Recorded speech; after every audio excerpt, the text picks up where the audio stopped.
We're here today because we are residents of the Rio Grande Valley and we are witnessing inhumanity and destruction in our communities.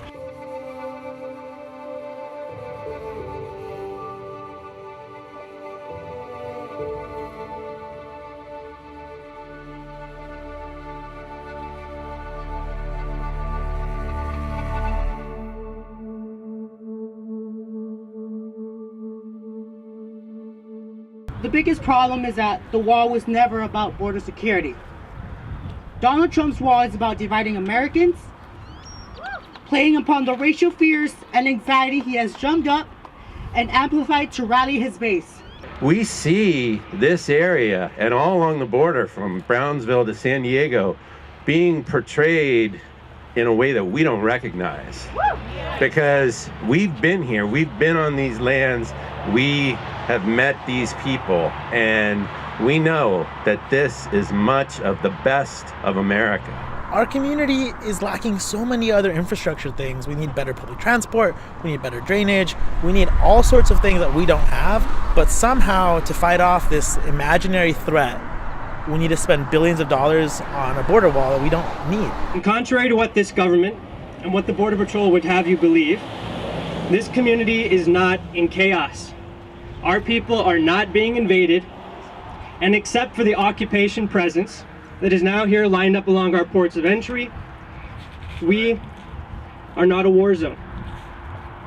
We are good and decent people, just like the families crossing the border. And because we care about this land and because we care about this country, we are here today. Yo me acuerdo allá en los 60, 70 que íbamos a acampar a un lado del río, íbamos a pescar y ahora no vamos a poder acercarnos. Yo estuve de aquel lado del muro, es una cosa inmensa, me quedaba viendo para arriba y le estuve cantando, no tenemos miedo, no nos moverán. My father told me never to forget that we live behind the tamale curtain.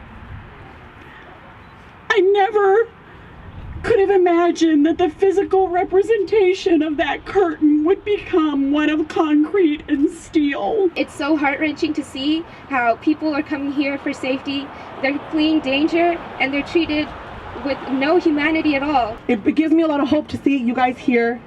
But you guys, we have to keep going, and we cannot let up. As Malcolm X said, that we stop from thinking of ourselves as victims, and we begin to think of ourselves as fighters, as a movement against the system that is generating this oppression.